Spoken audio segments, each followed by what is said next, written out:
Diolch yn fawr o cadw da ni, a ni'n barod I ddechrau. Thank you very much for keeping with us.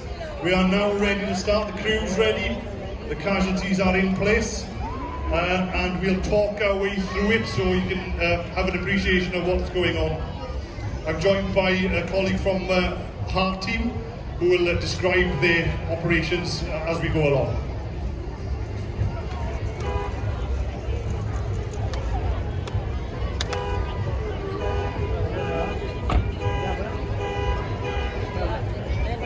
So the incident commander who's wearing the high visibility jacket is the incident commander for this scenario.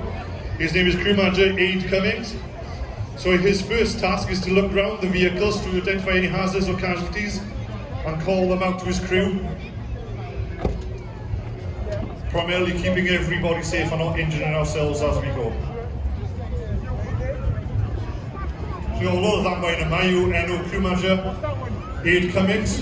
I ddasgyn da fe yw edrych rownd y doi car, I edrych am unrhyw beth sy'n mynd I roi niwed i'r criw, a I gweld pwy sydd wedi cael unrhyw niwed mewn to fewn y ceir.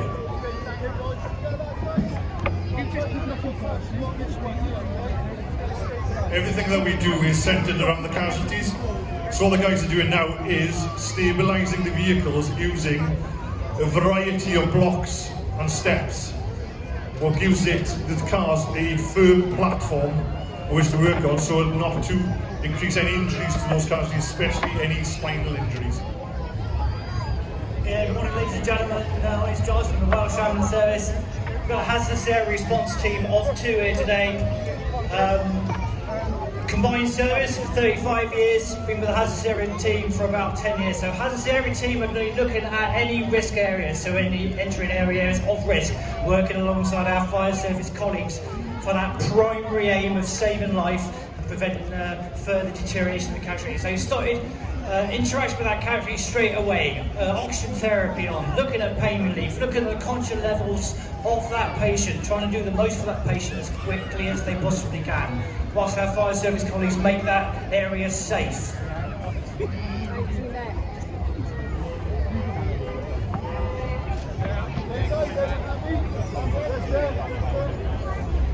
Yeah, working in conjunction with the HART team, they've identified that casualty that is pinned between the 2 cars. Needs to be emergency extricated quickly, so they're going to move the black car out of the way and now start treating that casualty. So hands-on all the way through, maintaining that contact with our patient. We're looking at catastrophic hemorrhage, so initial bleeds that are going to cause potential life-threatening injuries to our patient. We get those tourniquets on nice and tight, and then we can start to treat our patient. It's all about time. It's getting time on hand. We do a lot more work as seen these days. We can do a lot more for our patient. We'll start looking at a pain relief regime, starting getting some serious pain relief into our patient while we support all the injuries, all the breaks, all the fractures, and stopping that continual bleeding. We can start to introduce additional IV drug medication that help the blood repair, the body repair itself to contain that catastrophic bleed and again continue that care for our patient. Nawr mae'r claf sy'n rhynt y ddau car yn nawr cael triniaeth gyda HART. Ni'n nawr yn symud ymlaen i'r car glas, ble mae un claf dal ar ôl, so mae ni gyd yn canolbwyntio ar y car hynna. Now the casualty between the 2 cars is now being treated. We now focus our attention onto the casualty that's inside the blue car. So we go through a systematic phases of extrication. So we're in the first phase now of, we've done the initial access and then into stabilization. We're talking to the casualty, assessing the casualty, and then we will be supported by the HART team. We're opening as many doors as we can to get as much access. And what the guys will start doing now is removing certain parts of the car to make even greater space. So we fully expect our patient to have some serious crush injuries here. It's been impaled between 2 cars. So we need to be immobilising our patient. So we're looking at complete immobilisation, looking at getting collars on, looking at making that pelvis safe, maybe getting traction sprints on the limbs, and maintaining that pressure on any bleeding we've got. Then gain IV access, so we can start putting serious pain relief into our patient via intravenously. So we're looking at morphine and ketamine. It could really make a big difference for our patient.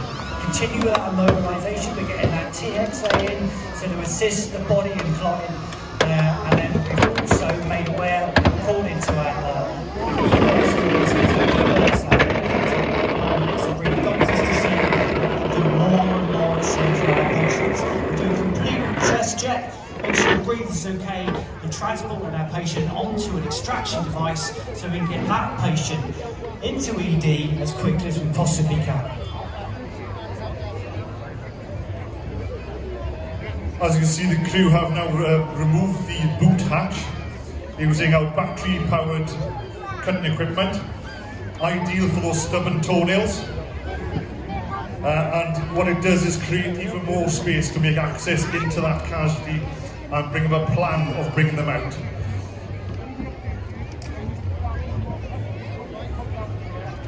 So what you see here, ladies and gentlemen, boys and girls, is what the two agencies working together in partnership for the central aim of that patient care. But all teams working together with that patient first in mind, whilst we've still got other patients to treat at sea. Turn around and watch. Everyone's watching here.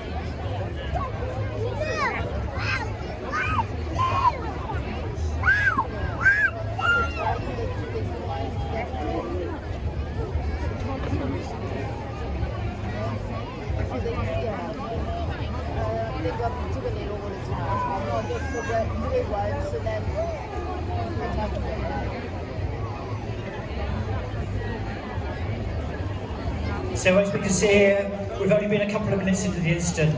Patient's already been immobilised. He's had some serious pain relief. He's got a traction splint on and he's been placed into an extraction device, a MIBS, a special stretcher that the team will use in all types of event. Hazardous Area Response Team, UFAR Team Wales, based in Bridgend, looking to respond to all areas of hazardous area. So that's the guys that are currently abseiling off the roof behind you, the guys you'll see in the water later on, any kind of confined space, any hazardous materials where irrespirable atmospheres, where they need to wear breathing apparatus, gas tight suits. All the time working in partnership with our fellow firefighter colleagues.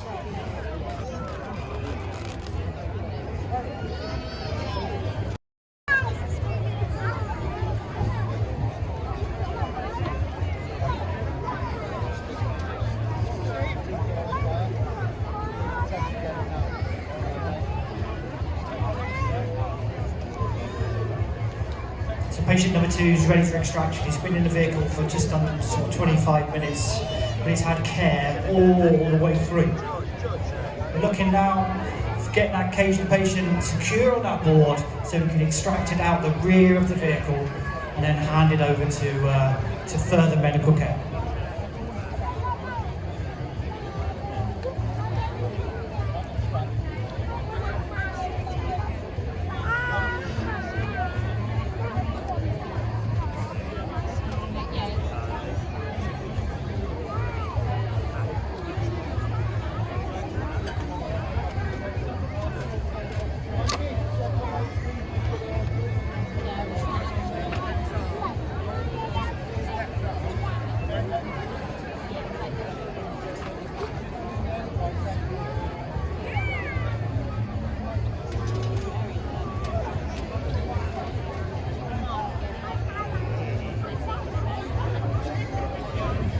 We are now entering the most delicate part of the extrication, the final stages of moving that casualty from the front of the car onto what we call a long boat.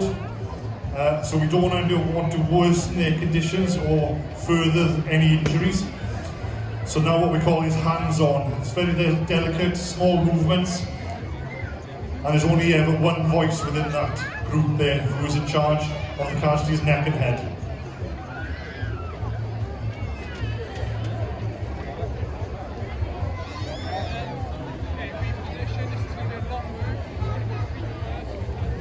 So, real slow and careful extraction, maintaining contact with our patient, good C-spine support, making sure our patient is cared for from the moment he's left the car all the way through. So we're going to hand him over now to our fire service colleagues who are going to continue with that patient care. Patient number 1 who was extracted has arrived at Cardiff, has been checked over, and you'll be pleased to hear he's going to walk away with just a few minor injuries. So he's good. Now the casualty's been transferred to our fire cadets, who are Aled Fisher and Connor Lloyd. The fire cadet unit in South Wales, a number of them in South Wales, have just qualified for the UKRO Cadet Trauma Challenge, and they're not only representing South Wales but also representing Wales as a whole, and they're now currently training for the competition in Lancashire next week. As part of the competition, they'll be delivering trauma care to casualties in a scenario-based exercise in the UKRO Challenge against 6 other cadet teams from across the UK.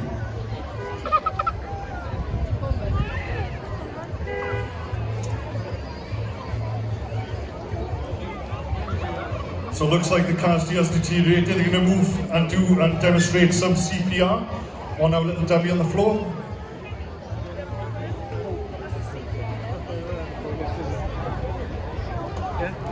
Come on in, Lola.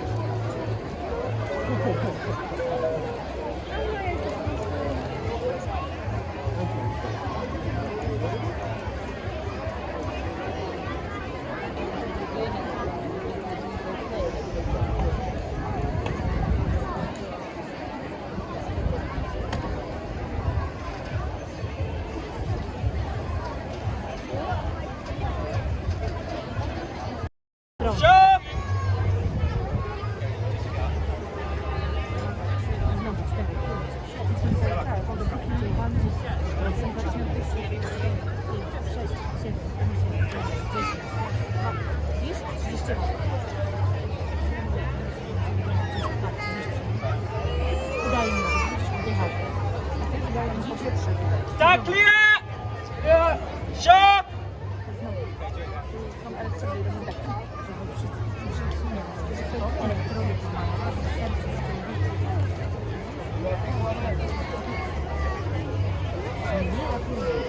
Dyna ni, a na'r ddiwedd yr arddangosiad.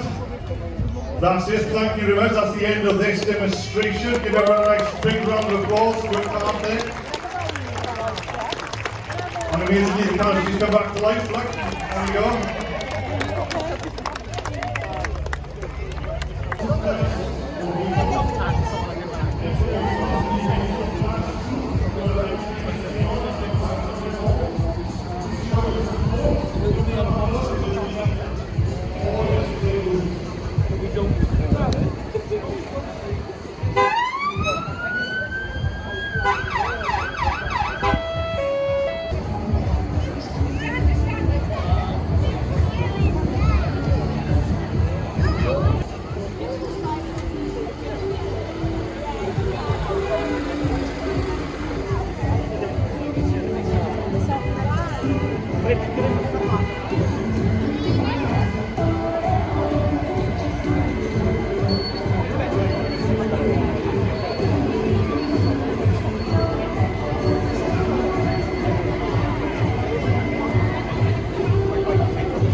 Rescue by 3 different ways. The easiest option is by throwing the rope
Make your arm comes up. They come down. Like that, good job.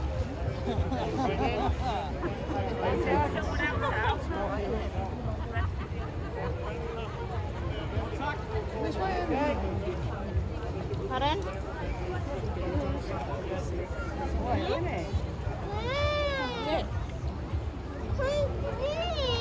Nhục nè.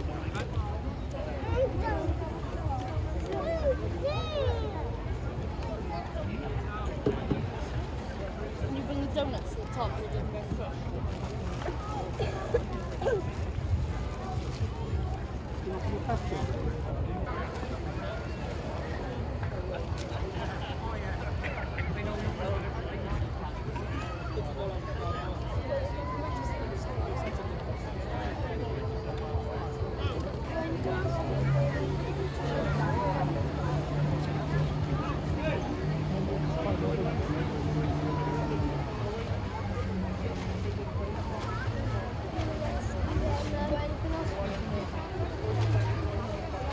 What?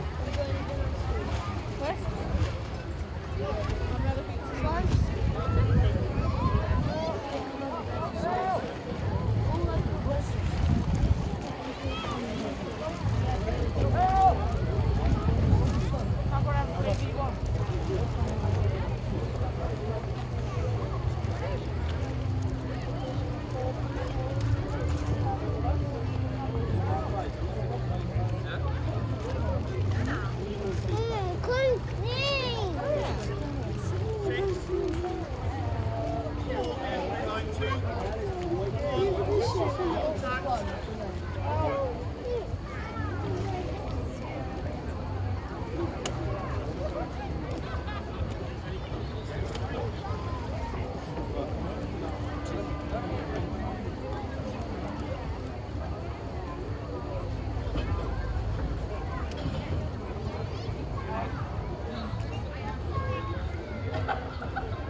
You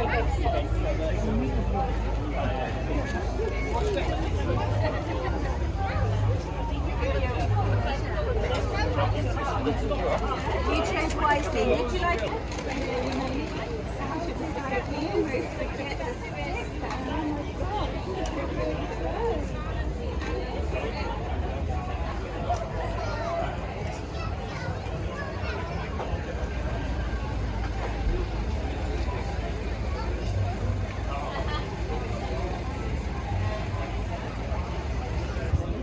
Okay.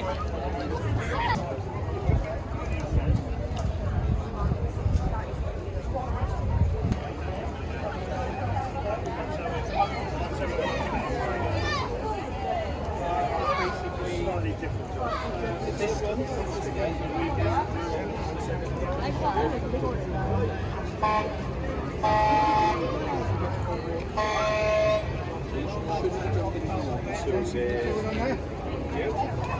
Excellent, good job. Well done.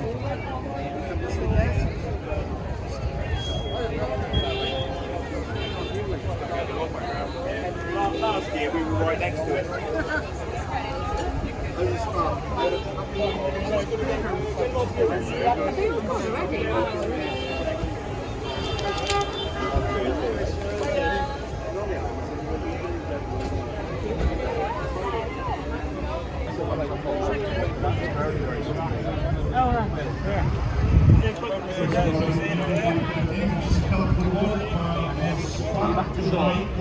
We never lose you.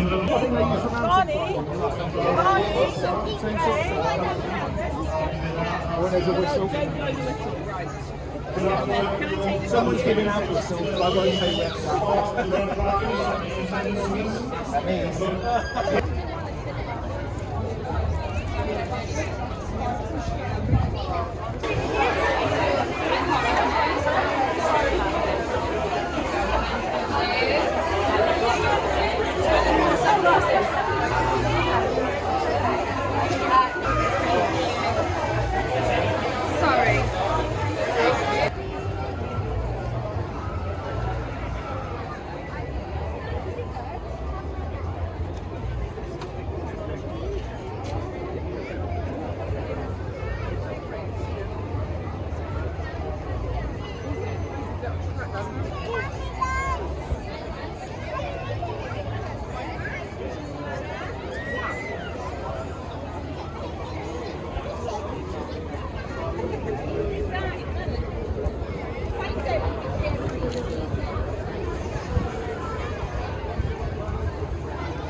What will be simulated today is someone has had a fall or an injury up on top of the building. So we've already set a system up in place here to recover the person. So most likely you will not be seeing, but what you will see is the actual rescue itself. So up on top is 5 firefighters and we've got 2 heart rescue paramedics. So the heart team are specially trained ambulance service. We're able to have sail down and provide medical care for a casualty that's obviously injured or has suffered some sort of bleed out. So in a minute you'll see the stretcher coming close to the edge. One of the fire service operatives will be clipped into that stretcher. They'll be coming down to about halfway. They will simulate that the casualty has experienced difficulties. And with the fire service we're basically trained with trauma care and medical care. But then that's when we can call the assistance of the heart team to give more specialist care whilst up in the air. Okay? So very shortly they'll start the demonstration and I'll talk you through the stages of it as and when it starts underway.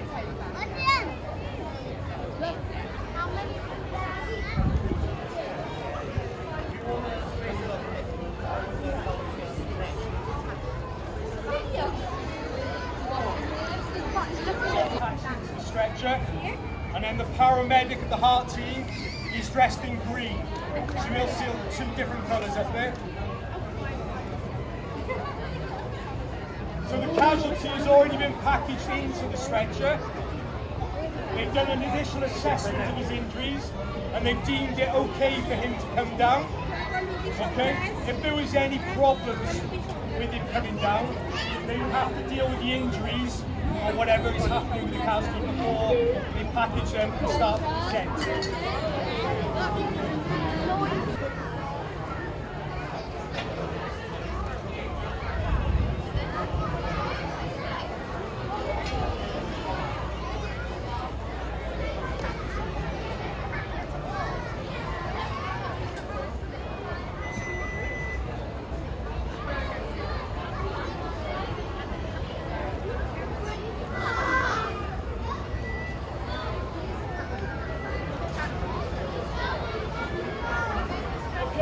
See up there, AJ, one of our newest firefighters. Give AJ a clap, everyone.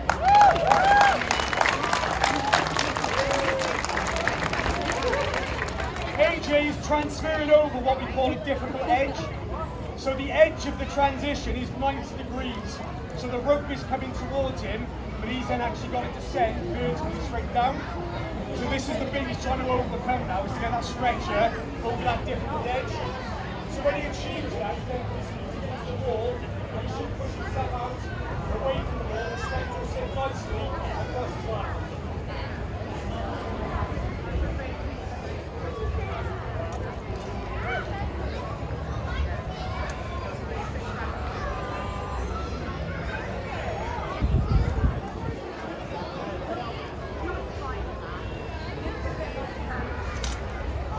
Okay, so as AJ comes down, he is not in control of his descent at all. So everybody who's up on the top is slowly lowering AJ down. So we have to have good communications between AJ and the firefighters up on top that are lowering him.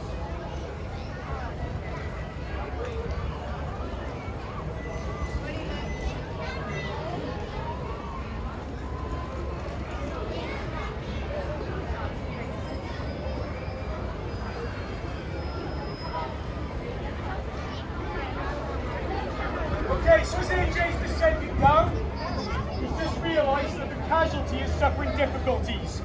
Okay, whether that be a heart attack, could be a seizure, he could be bleeding out or something catastrophic, okay? So he's had to stop the descent right now, and now he's calling for the assistance of the heart team to come and give him a hand. So as you can see, the paramedic is getting set now to come over. They will have more specialist equipment to nurse the casualty whilst they are suspended in the air.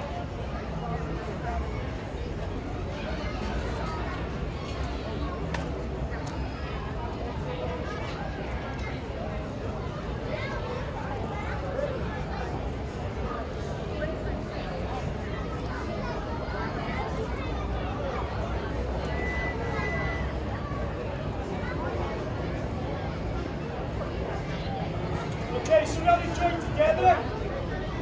The heart paramedic now can make a full assessment of the casualty. So if you notice, he's coming down the head side of the casualty. That's where most of the vitals are likely to be taken from.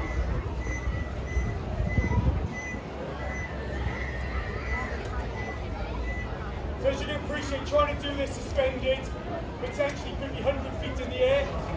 It's a very difficult thing to do to try and assess someone at that height. So at this point, they might decide that they need to administer drugs.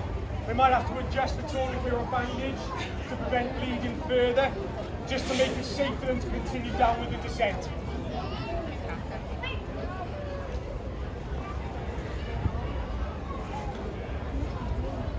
Okay, so they're both deemed they're happy now in the casualty state. So now we're going to continue this descent together. And if there's any further complications on the way down, the heart paramedic now will stay with the casualty at all times.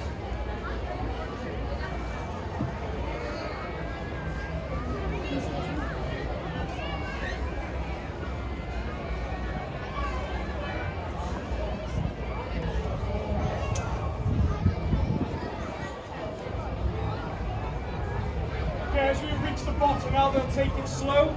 We've got another heart member here who's going to come in to assist.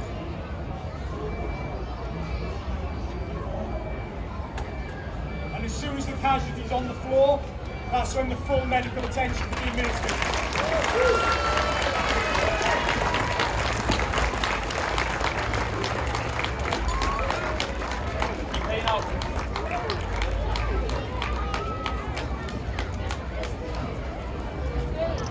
Stairs, bring everybody to the edge so they can see you.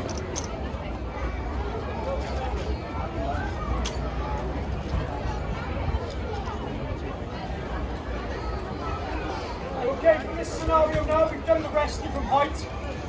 So as soon as they've unpackaged the casualty, they're treating this casualty as would any normal person down on ground level. The ambulance crew, paramedics will come in to assist, and they would hopefully be conveyed to hospital as soon as possible.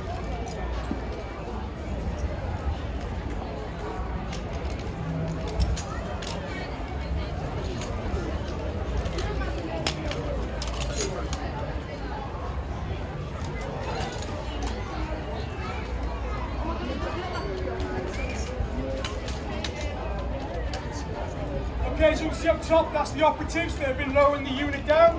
Give them a round of applause.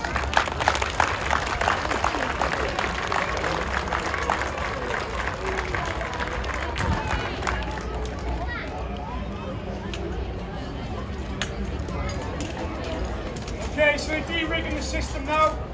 And from there, the casualty will be conveyed to hospital. As you can see, this is demonstrating part of our joint working. So whether it be with the ambulance, the heart, the police, Coast Guards, all the emergency services are trying to work together to make things safer for people as we perform these rescues. So again, it's not just the heart of the fire service, all the other 999 services you see here today, they all take part in these training events to obviously make this a more efficient way of rescuing people. Thank you for watching the demo.